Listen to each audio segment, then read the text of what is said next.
Good morning, everyone. I'm Alicia Swami here, and I'm with Keely Severson and Eric Johnson, and we are exposing mold. Today, we have opened up the platform to any questions that our audience members have. So we have been getting a lot of different questions. So we just wanted to be mindful and go down the list of what you guys want to know more about when it comes to toxic mold, mold avoidance, and contamination.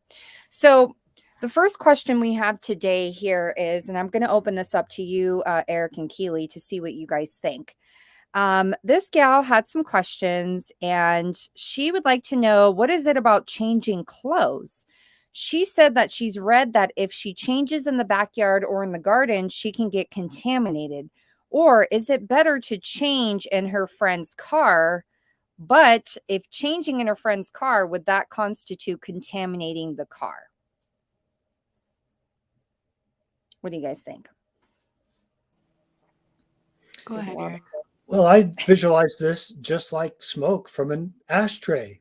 If you've got a mold colony in the corner of a room and it's wafting out, just think of it like the smoke that you'd see from a cigarette butt. And if you walk through that, you know how you get cigarette smell on your clothes? You could avoid a lot of that. Sometimes, I mean, people are familiar with the smoky bar. They can walk around, avoid a lot of the smoke. Otherwise, they go home and their clothes just stink of cigarettes. So it's the same exact thing. Wherever the mold is and wherever it's putting out a plume, if you can avoid that plume, you're not going to get it on you. So it doesn't matter inside or outside. It's where the plume is. So maybe identifying where the plume is, and if you are possibly in a plume, and that would mean that you're having symptoms, that probably wouldn't be a good place to put clothes on or off. Exactly. And if the mold is in your car, then you can expect, like just like cigarette smoke, that stink is going to get into your clothes. As far as contaminating the car, yeah. If you are highly contaminated and you change your clothes in your car, you can spread spores and fragments and whatever it is all over the car and feel terrible for a while. But typically I find that once I do go into a bad building, that dies down within 4 days to a week for me. It'd be nice to get some study into this, but it looks like that's not going to happen. Yeah, we posted a video in our Exposing Mold members private group where we basically teach you how to decontaminate appropriately, and also how to create your own decontamination kit, just to have something with you when you are traveling outside of where you're living into uncontrolled environments. So if you are interested in viewing that, please check us out and sign up for a membership on patreon.com/exposingmold. All right, Keely, did you have anything to add on to that before I go to the next? I just wanted to engage in the conversation a little bit, because it sounds like the answer to the question about can she change in the backyard really depends on, does the bad zone from inside the house extend to the backyard to some degree, right, Eric? And so we can't probably just give like a solid yes or no answer, because like all things with mold avoidance, it kind of depends. Well, And also if she's going repeatedly like into, what I find is a lot of people who camp in their backyards, they don't realize the importance of they don't realize the severity of the health setbacks when they just run in their house to cook a meal or to use the bathroom. And if they're not careful with cross-contamination and deconning over those exposures of re-entering the home, I feel like that gets very confusing to the point where people will actually say that it's not working, because at that point you can begin reacting to the cross-contamination. And so I think that is a factor. And then also what Eric has pointed out with the plumes, like, does it extend to the backyard because the area is that bad? I mean, we've all of us who have been sensitized have been able to drive by, maybe moldy buildings, and we can feel it from quite a ways away. So yeah, if you're about to enter a known bad zone, there's no point in decontaminating. You're just walking right back into it. That clip from Unrest, Jennifer Bray's documentary Unrest about MECFS, she does a great sequence where she's explaining decontamination protocols to her husband, Omar, and she's trying to get him to understand that he can't come into her tent because he just walked into the contaminated house. And he just couldn't like understand that just one trip into the house meant that he could carry spores and fragments into her tent enough to keep her sick. And she really tried hard to get it through to him, but mostly it's like, if you're not suffering from this, you don't want to hear it. Or you really don't want to understand because it's so inconvenient. If you do understand this and you do have to live by it, the inconvenience is so crazy that you just want to pretend like it doesn't exist. I also feel like people get so agitated with mold exposures that they almost get purposely spiteful, where they'll shut down cognitively and then react out of anger and spite and resentment. And I feel like that really adds to the resistance of people cooperating with contamination. I've seen that a lot, just personally in my own family, unfortunately, and also with cases that I've worked with. Eric, you were shaking your head. Yes, like that's definitely something you've noticed as well.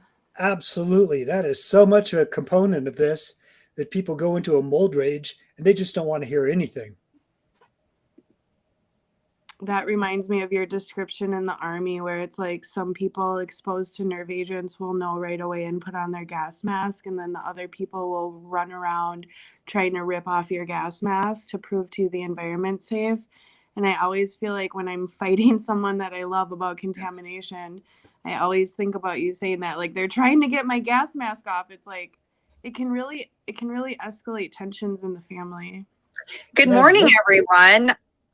Good morning, everyone. Good morning. We're having some interference with Facebook. I think it just stopped working. So I saw that we got kicked off Facebook. I was trying to see if I can fix it. If we can't, it's okay. This is going live on YouTube. We'll just post from YouTube onto Facebook until we can figure out what the heck is going on. So just bear with us, you guys. Technical difficulties out of our control. But it is fascinating. But to finish off what Keely was saying, Sure. Once you're aware of this effect, how people who have been exposed become very uncooperative, watch for it, observe for it, and you will see it right in front of your eyes. And it's not based on logic and reason, and it's like a desire to communicate. No, people just go into like road rage. It's funny because you'll try to point that out to that person who's getting irate with you, and then they'll just attribute it to X, Y, and Z and never to, well, possibly we're in a bad zone. That's why I'm feeling bad. And that's why you're raging on me. Or my favorite is when they're like, when they're clear and then they acknowledge, oh yeah, I got really ragey when I put on that jacket that you have been telling me was contaminated. But during the rage, they're like, you are just crazy and none of this is real. Like, to watch them go on and off of admitting and denying, it's like, okay, all right, we know what's going on here.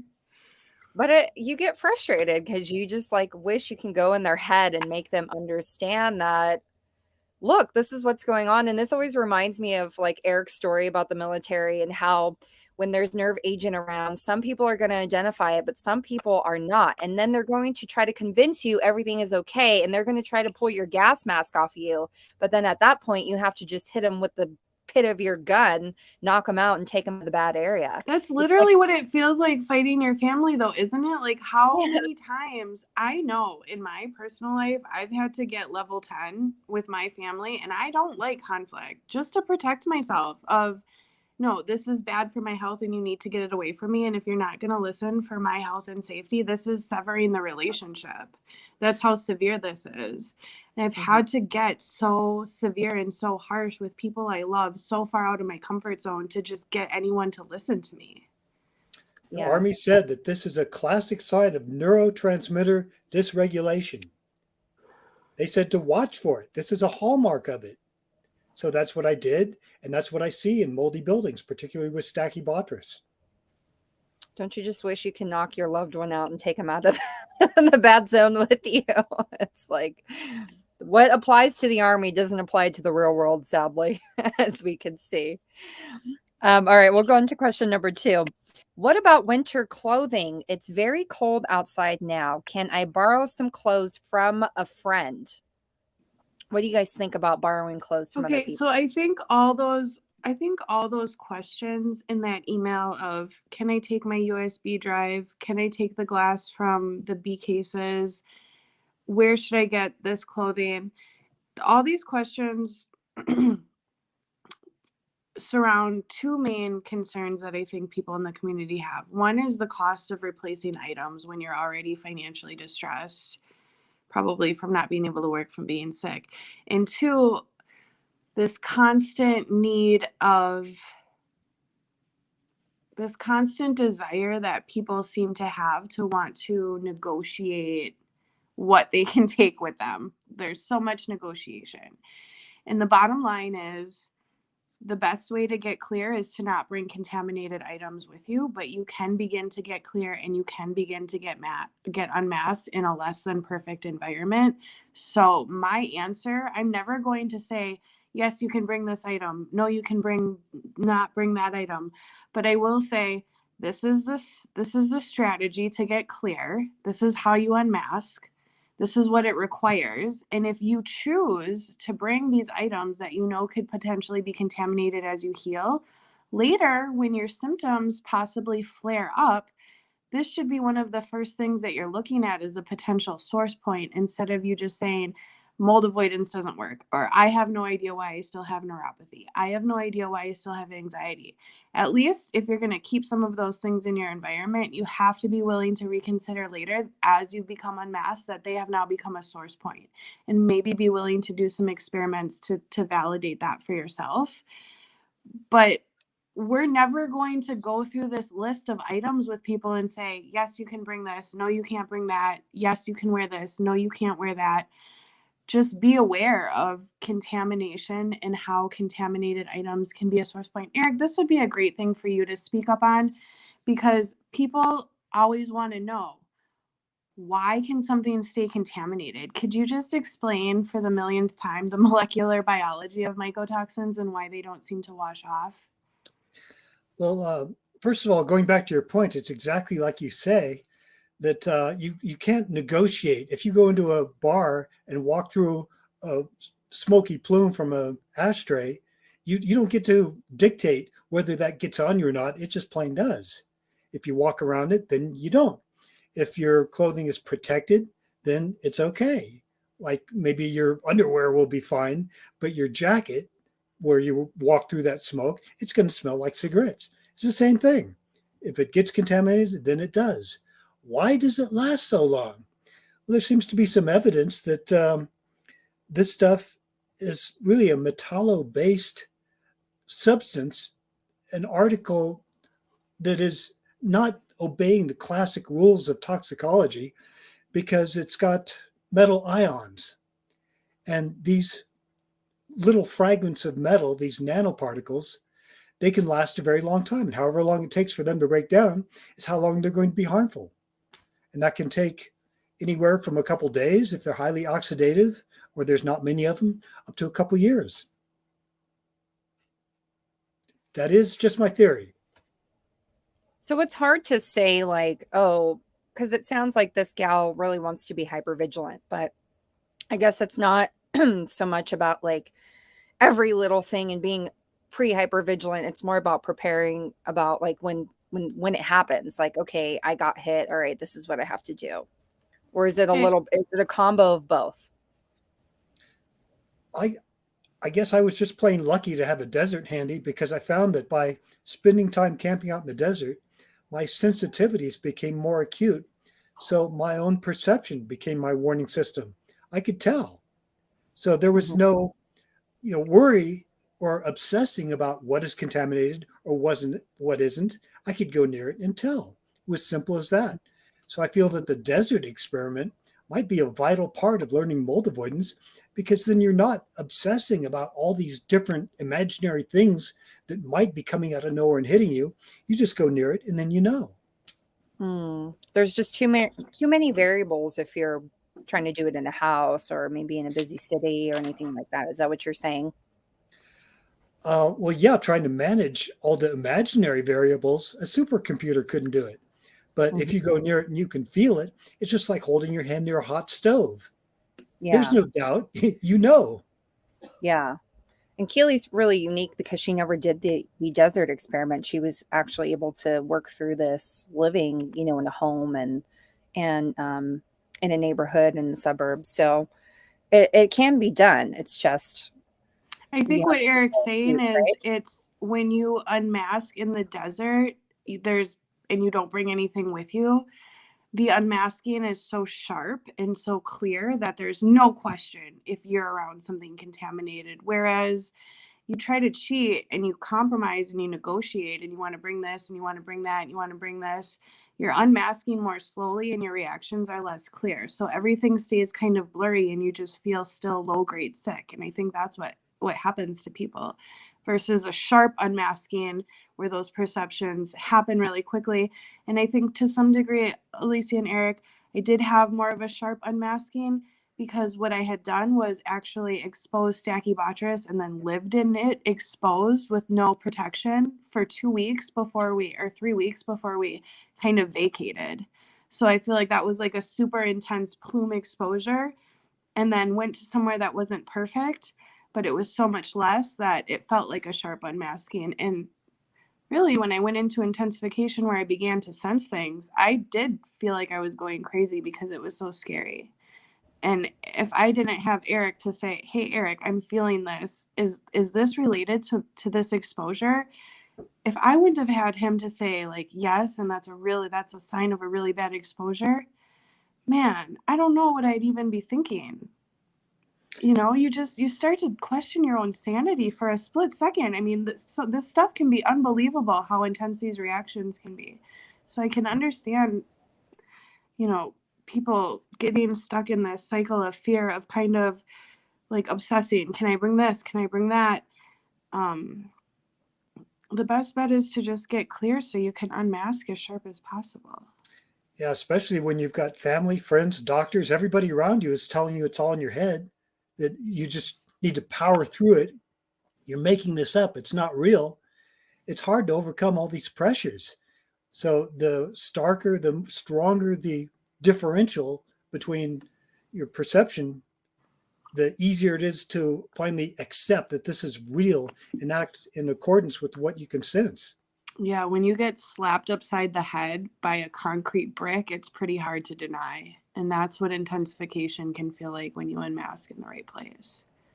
Mm-hmm. The mold tours was really good when I went with Eric because that was sort of just like this all-encompassing validation. Like I always knew my reactions were valid and, you know, my certain symptoms, but I really felt like that solidified it for me being with Eric and feeling these buildings and like, oh man, yeah, this is a real thing. Because I feel like you're always going through this like mounting second guessing of yourself and your feelings and your reactions. And you're always trying to play it off or brush it off or whatever till you get to a point where you can't walk anymore. And then you're like, okay, yeah, I was in a bad building.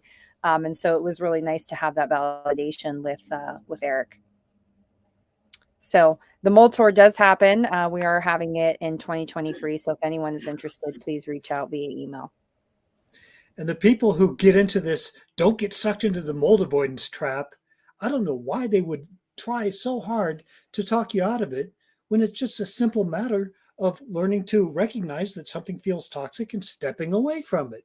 That's what gets me. That's what gets me about people who talk about mold avoidance that way is it's a tell that they don't even understand the term. For them to slam it by saying you can't avoid all mold, so don't bother, shows that they haven't even taken the time to learn the definition of the term as we use it before they negate it as untrue, which is so irresponsible for someone making a medical claim. That's like me saying metformin doesn't work, but I don't treat diabetes and I don't know anything about pharmaceuticals. Like, you can't say that.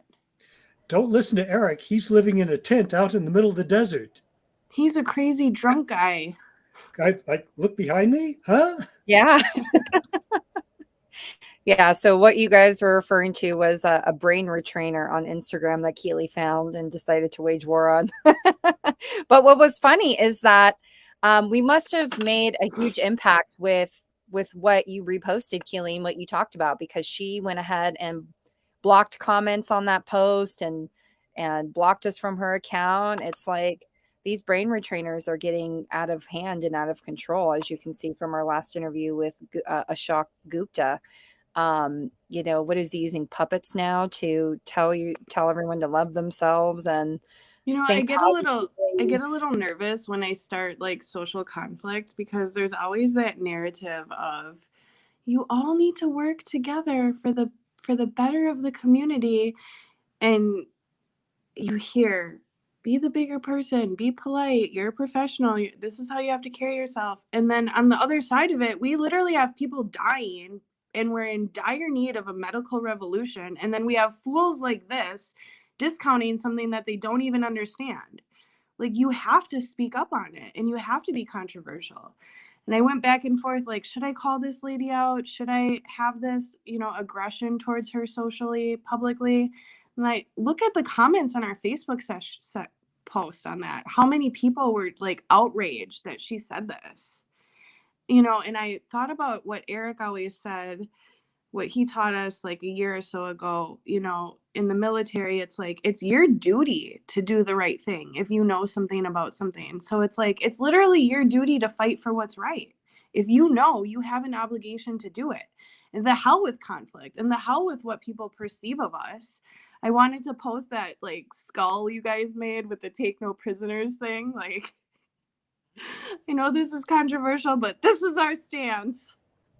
Yeah, I was going to post that in our newsletter actually, and just let everyone know, like, 2023, we're coming through strong and we're not holding back, because what's at stake is people's lives and livelihoods and people's families and their children.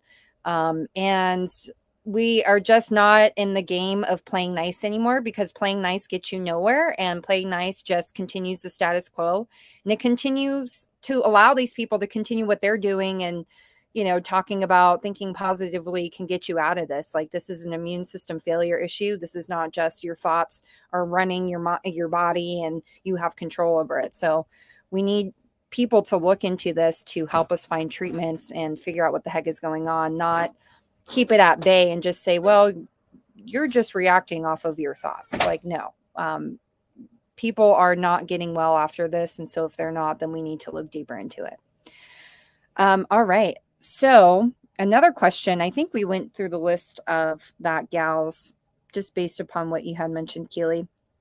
I do want to talk about her cats. She says that she has 3 lovely cats and in mold. They're in mold and their hair is contaminated. Do I need to leave them at home as well? And I'm guessing she means leaving her cats in the moldy home. Do you guys have any ideas or suggestions, Keely, Eric? Well, my story is in Mold Warriors. I figured my cat was going through the same thing I was. And when I got out, I took my cat. And yes, my cat was contaminated. It stuck to her fur. But I figured if I was reacting to her, she was probably reacting to me. So we're in this together. So we both avoided mold and we made it through as a team. Oh, same with my little pup. He was definitely feeling the hurt of that Staggy Botchers apartment that we had. But, he did fine. I just detoxed him just by washing him constantly, because it seemed like stuff was coming off his fur.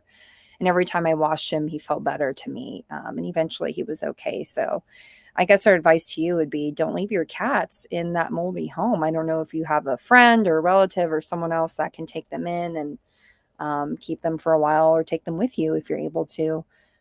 But if you're being affected, your cats are definitely being affected, and you definitely wouldn't want to leave, a precious family member in a home that is toxic. What we did is we brushed our cat daily for the first couple months to just try to get any extra hair off and anything that was on the hair. And I don't know if that really helped or not, but in my head, I was thinking I was doing something helpful.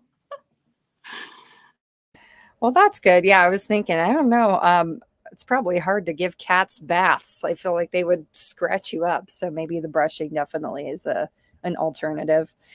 I wasn't about to try. Kitty's got a little attitude, huh? All right, guys, I'll go into the next question here. Let's see. We have a person. What is the purpose of putting household items in storage when moving out of mold? What do you think, Eric Keeley? Well, that's obvious. If it's all of your stuff and you take your stuff with you, you're going to be reacting to your stuff. This was the major paradigm shift when mold illness first emerged, is people simply couldn't understand that they could react to their contaminated possessions. You look at the newspapers from the late 1990s, the shock that people had when they found out that if they took their stuff with them, it could keep them sick. That reflects just how new and bizarre this paradigm is, because people couldn't come to grip with it. Now we know this stuff is so bad, it's so toxic, that not just all your stuff, a few contaminated objects can keep a sensitized person sick. So that's the purpose of putting everything in storage, is to get it away from you while you decide what to do with it. That was a great answer. Thank you. Do you want to add anything to that, Keeley? It's also stage one of getting clear, to check to see if you have become sensitized or hypersensitive during an exposure. That's the strategy, to take a break from those items, to then revisit to see if they elicit a reaction, or to help you get your immune system get clear. Yeah, the other thing is, if you start to feel that maybe your stuff isn't all that contaminated, but you've established a safe zone and you know how you feel in that safe zone, by bringing in objects one at a time, you can tell if you have a downturn, and you associate it with having brought that in. So then you know, nope, it's no good. I have to get it back out. Absolutely. Thank you. I'll go on to the next question here. Can you have an ERMI test that looks okay, but still have mold in the home? I still have many symptoms. I think we all know the answer to that. Yeah, yes, absolutely you can. If someone did a really good job dusting before you took the ERMI sample, and there wasn't active mold spores floating around in the new dust that you just tested, then ERMI is just, I want to puke about all the reasons. Go ahead, Eric. You'll be more concise than me. Well, I'm well known for saying that all testing is garbage, because it doesn't correlate to what we can feel. You go around with any hypersensitive person and they will point to things that an ERMI never picks up. Never. So the technology has not arrived where we can use this kind of testing as any reliable guide to action. And this is actually such a great question, because the question is really saying, I'm feeling something that the test isn't validating for me. Could I be feeling what I think that I'm feeling? And the answer is absolutely yes. And you should trust that and trust your body. And that is a fundamental principle in mold avoidance. Because as Eric says, there is no testing that can validate our level of sensitivity. We are really, truly left to rely on our senses in this illness. We do not have the perfect medication, the right doctors that understand health. We have healthcare professionals misrepresenting this, telling us our reactions are PTSD. You're really on your own here, and you have to trust your senses for your health. Yeah, that's extremely important. I was going to say something, but I'll keep the pettiness to throw it on another time. Here's another question. I'm on the first floor flat. I have black mold at the entrance. How do I minimize toxicity? Eric, I think your story about Truckee High School would be great. How everyone who felt the badness in one entrance just used another entrance. Yeah, just try to avoid the area. If you know where the colony is, you can try taping it off with Visqueen and duct tape. Minimize exposure as much as you can. But people who knew that they had to go through that entrance, they held their breath and ran through as quickly as they could, and then avoided that area of the school from then on. And they say it helps. There were people who immediately made their way to the upper floor and then tried to avoid coming down to the lower floor in the entrance, and that's how they got by.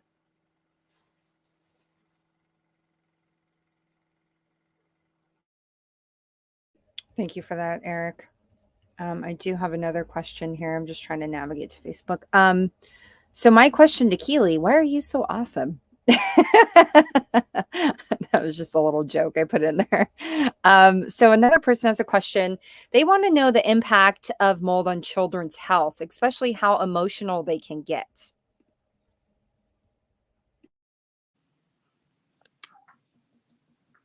Oh boy, this is a heavy one for me because this just brings up a lot of memories and emotions about what my kids went through. And as a nerve agent, how we were describing in the beginning, how even adults can begin to rage. Obviously, this is going to affect kiddos at a great degree. And when you think about the level, the dose of poison that it requires to make an adult sick, it seems obvious that a smaller body would require a less dose. And so it also seems obvious at that point that, kids might show emotional symptoms a lot faster than grown-ups. And I will say I can't say he's our middle child anymore. My 7-year-old had so many behavior and cognitive symptoms, an inability to cope with stress, insomnia, rage, meltdowns, tantrums. I mean, and I'm not talking normal toddler stuff. I'm talking over the top.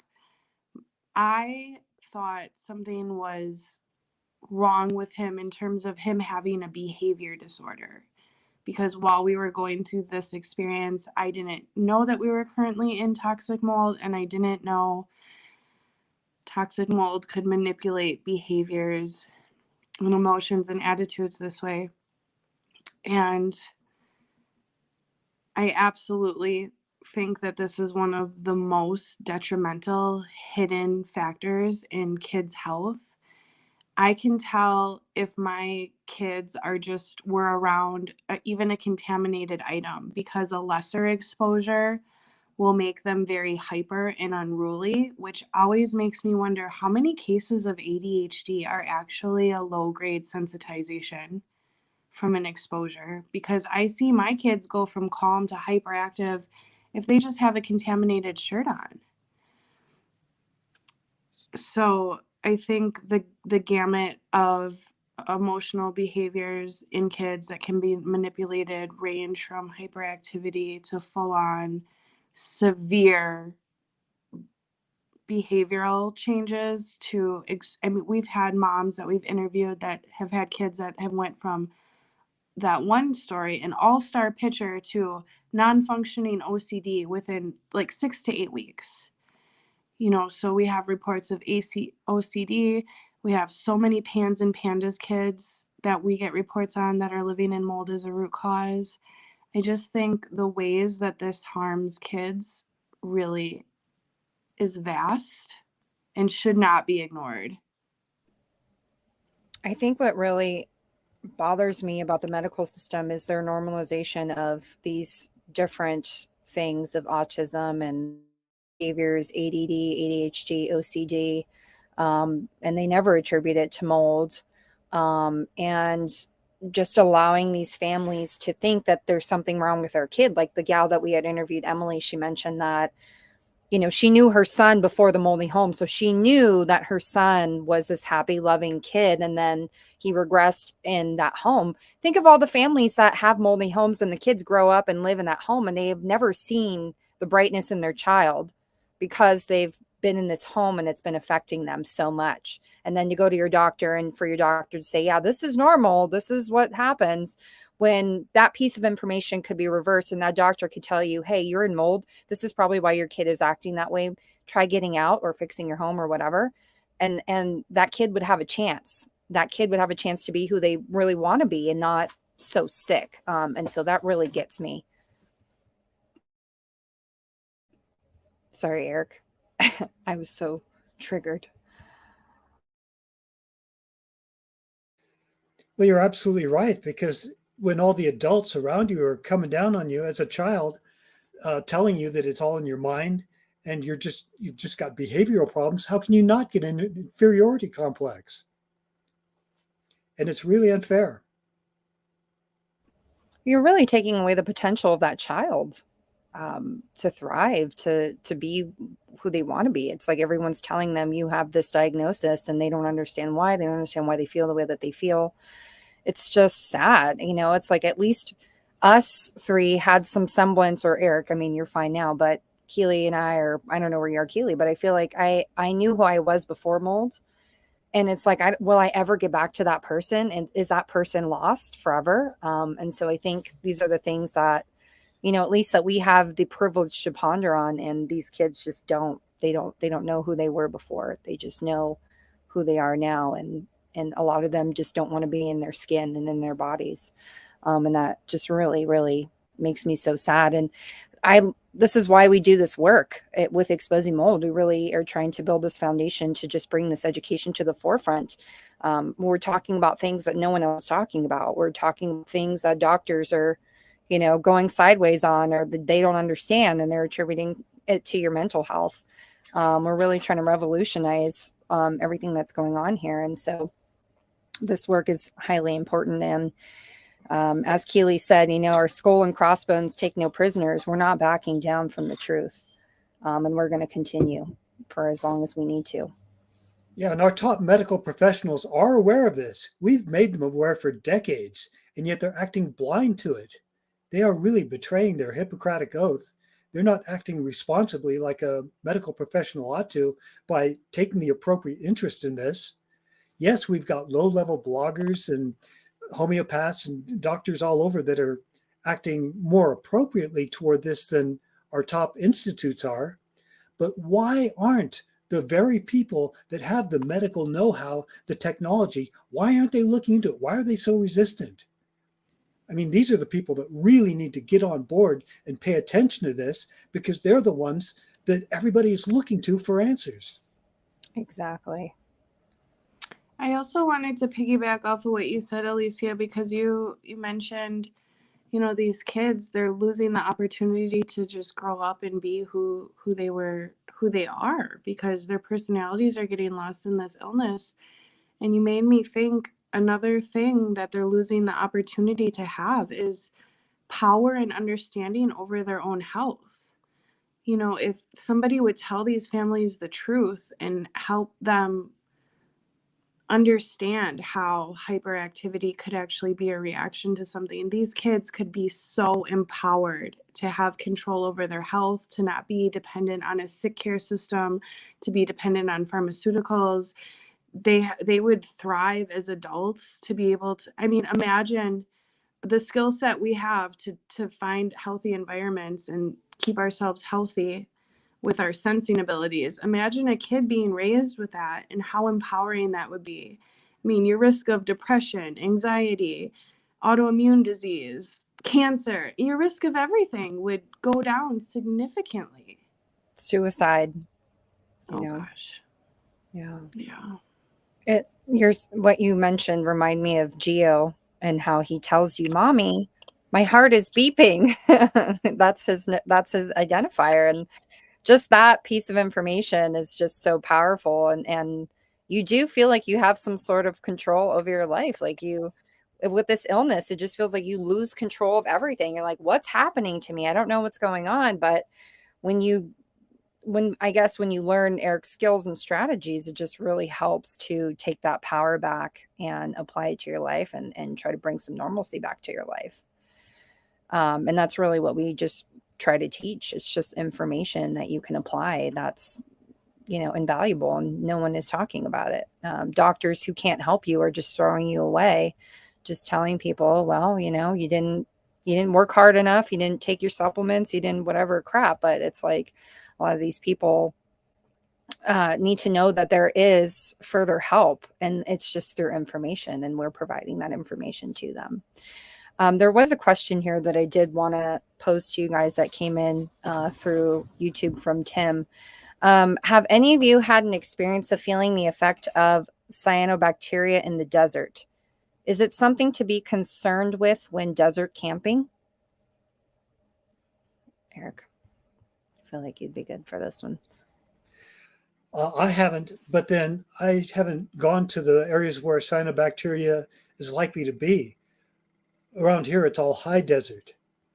And other than a few lakes that were questionable, places where dogs have gone out and gotten sick from cyanobacteria, there was such low risk around here, and I don't go to those places, that I haven't personally experienced it.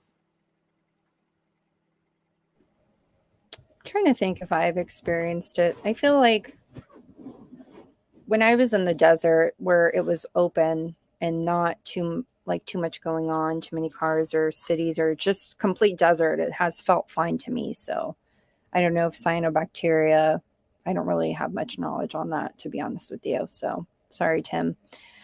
But did you guys have anything else that you want to share today, Keely or Eric? I think he probably went to the bathroom.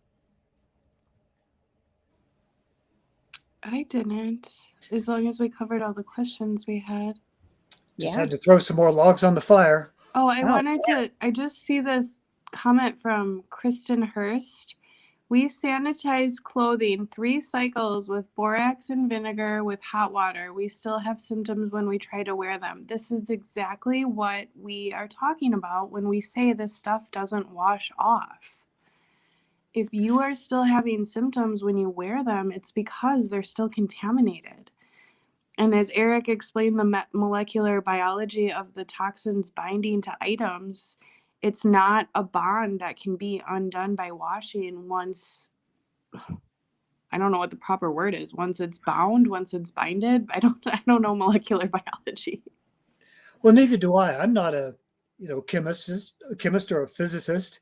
It's just that the experts are telling us it's spores and fragments. So therefore, if you remove the dust, the reaction has to be gone.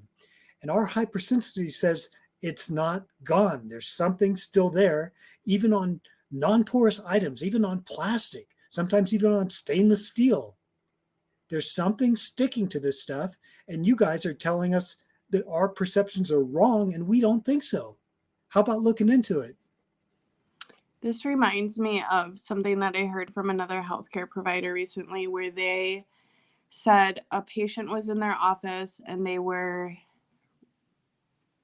verbally recounting an event where they went into anaphylaxis, and as they were discussing the event, they started getting hives and getting red again. And this healthcare provider took this as proof that this was a PTSD reaction. And in my head, I was thinking, okay, I don't want to fight with this healthcare provider, be confrontational, but I can think of about 3 other reasons this would happen that are contamination related that you're not screening for, but you're declaring this PTSD. And this clothing, contaminated clothing, you're hypersensitive, you're wearing contaminated clothing that you thought you washed. You go talk to someone in a small enclosed space in an office, and you get talking, and your clothes are getting activated with your breath and they're contaminated. You can literally have a real reaction. That's not proof that it's PTSD. It's actually maddening that people who don't understand this experience try to explain it as something else.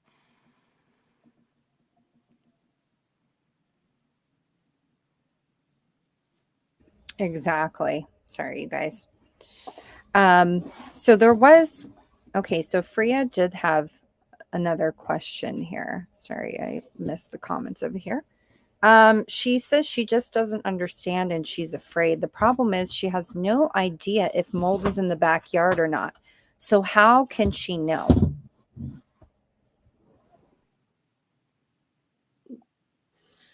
Well, the way we do it is we get clear for a little while and then go back and see if we have a reaction. So this is what we mean when we say trust your senses. I know people have been ridiculing this statement, but we have to live and die by how we feel. And you're an indication of what's going on around you, and you have to trust them. So if you're go ahead. I think that when people aren't unmasked and they're too scared to make the first step because they don't understand really what they have to do, obviously they can't use that sensing ability because they don't have it. And I feel like that's where this woman is. She is I feel like a little too afraid to kind of make a move and really like pull the plug on something. And she's still negotiating with, can I bring this? Can I bring this? Can I bring this? And, you know, maybe scared to tent in the backyard because she doesn't know if it's the bad zone, if the plume maybe extends that far. But it's what we see in the community is that these details that people get hung up on actually prevent them from moving forward. And so what I would say to this is, one, we have a video on YouTube that's called the 4 stages of mold avoidance that explains like getting clear, intensification. You should definitely watch that video to familiarize yourself with the initial phases of kind of what to expect. And then you kind of just have to go for it. Like you have to make a move. I feel like this particular person that I've been communicating with her for a while is stuck in this cycle over kind of like every little thing, and it's like you gotta at some point pull the band-aid off. And I want you to know I'm not like criticizing you. I'm not trying to be harsh. I do think that this fear and confusion and an inability to move forward, I think it's part of what the mold does to us. You know, we've heard this called mold hold. People just kind of get like stuck from moving forward. And I would just really encourage you to not let yourself get so hung up on some of these details that you're not able to move forward. Some of the people I've taken on the mold tour have written and even done a documentary about their experience.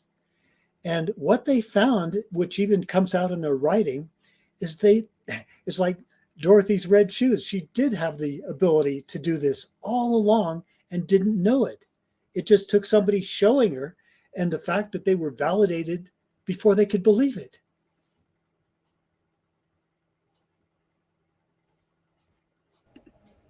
Absolutely. Thank you guys for that. I really do appreciate it. Freya, I hope that answered some questions for you here. I think I'm good on my end. I just would like to let everyone know that we are running a holiday charity fundraiser with our foundation, and we are helping the neediest of the needy, the people living in their cars, the people living in their moldy homes that can't get out because of financial reasons, the people that have children that are sick. We would love for you to donate to this cause here. 100% of the proceeds are going to these people and their families. We are providing food and gas gift cards, and we would really, really love it if you guys just would send whatever you can, $5, $10, 20. For those who donate higher and match our donation of $500, do get some special perks. So we would love to see us get to our goal of $5,000 by December 15th. So if you can, please share this far and wide, and just keep donating, because all of the proceeds will be going to families in need during this holiday season. I will post it in the comment section here for anyone that is interested in donating, and we will keep this campaign rolling. We'll be sending a lot more information day after day as we progress through this charity fundraiser. Kaylee, do you want to say something? Is it okay if we just, before we close, is it okay if we just, she has another question? Oh yeah. It's kind of a repeat of the question. She's about to do a mold sabbatical. She's not unmasked, but she's confused where to change, if she should change in a friend's car or a backyard. Okay, so my question is, like, do you have separate clothes that you're not going to wear inside the contaminated building that you want to change in and out of? Because I know that she said in another comment she was worried about contaminating her friend's car. So I'm thinking she's saying she doesn't want to wear contaminated clothes into her friend's car and then contaminate her friend's car. See, this is one of those details where it's like, this is almost like, this is like, I don't mean to be cruel, but this is like obsessing to the point where you can't even move forward. I don't know how else to explain this, because I would, like, as long as you're like changing and making an effort to do it not in a contaminated environment. I mean, I can understand the concern of not wanting to contaminate your friend's car. If she's not sensitized, just changing clothes in there a little bit, I don't think is going to be a big issue. Yeah, it's If funny she's how people accuse us of fear mongering and creating this incredible phobia about mold when people go into moldy buildings every day. If your friend's going to contaminate their car by going into a moldy building, they've already done it. So one more is not going to make or break. This is just a path. It's learning to identify your own sensitivity and push in a direction of reducing exposure. So don't look for perfection. Just get out into nature. And once you find that, if you look for this shift in how you feel by going into a bad place or getting near a contaminated object, then you often find that you probably could have done this all along, but that mental block was keeping you from going, yeah, this is real. Yeah, I think people get so hung up on the contamination aspect, which once you're fully unmasked and you're in intensification, that's when I would be a little bit more concerned with cross-contamination, because that's when it hurts you more. When you're just in the process of getting clear, almost reducing exposure, even a little bit is better than nothing.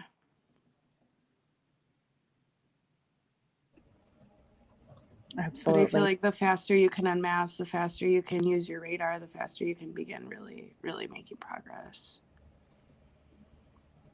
Was there any more questions, Keely? I think my StreamYard is delaying and I'm not seeing things. Did we pop get up. did we cover all the ones from Instagram? Yeah. Well, I Okay. can Then I don't block see out any Instagram with more. It's a day of technical difficulties for me. Priya, if you're worried about doing the sabbatical the best way you can, I think there's a free video on YouTube, the 4 stages of mold avoidance. I would watch that and maybe just take notes, because we outline what to expect in the different stages, and if you can just follow that to the best of your ability, you'll be in better shape than most people who are trying to do what you're doing. Because most people are dodging made-up toxin names and traveling to 50 other states trying to figure out all the different variations of everything. And if you just stick to the strategy of the 4 stages, I think you'll fare okay. All right, you guys, we're good. We got all our questions. All right. All right, cool. Thanks everyone for joining us. I do apologize for all the tech difficulties. We're going to post the YouTube video onto Facebook because I guess StreamYard had cut us off there. But again, friendly reminder, please donate to our holiday fundraiser charity. We are raising money for all of the moldies having some hard times this holiday season. You can go ahead and check that out in the link that I posted below this video. And if you have any questions or concerns, feel free to reach out anytime. All right, everyone. Thank you.